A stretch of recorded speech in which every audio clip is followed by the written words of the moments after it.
Lunga জলটা তো actually চলাচল করাটা ঠিক না, ঠিক না। এটা তো রাস্তার উপরে মানুষের নিরাপত্তা এবং অনেক কিছু ব্যাপার আছে। এই জলটা মোটেও ঠিক হয়েছে না। এটা লুঙ্গা জল বইলা মানে আমি শুনলাম এনে যে তারা কাজ করছে, তারা এই যে মনে হয় করছে। জল তো ভালোই মোটামুটি পাচ্ছে। হয় চলাচলে তো একটু মানে একটু অসুবিধা হইতেছে।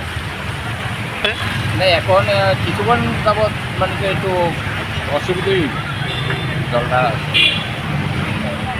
হ্যাঁ জলটা একটু যদি সরাই দেয় বা একটু ব্যবস্থা করে একটু মানে একটু ভালোই এটা এই তো ক্লাবের এইদিকে মানে বীজ পার হয়ে আর কি, যেটা দুর্গা মানে বীজ পার হয়ে আর কি। ওই ড্রেন দিয়ে করতেছে, ড্রেনের জল এনে ছাড়ছে। এটা তো এখন সরকার যেটা ভালো মনে করে কি, আমরা তো জনসাধারণ, আমরা কিন্তু ভালো অসুবিধা হচ্ছে, ভালো অসুবিধা হচ্ছে।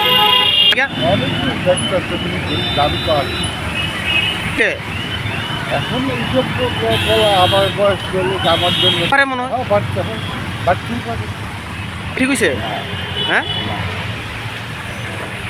আমি তো বললাম না, সেই মধ্যে ওই কারেন্টের যে লাইন, ওই দিকে এরা ইয়ে যেটা ফালায় লাগিয়ে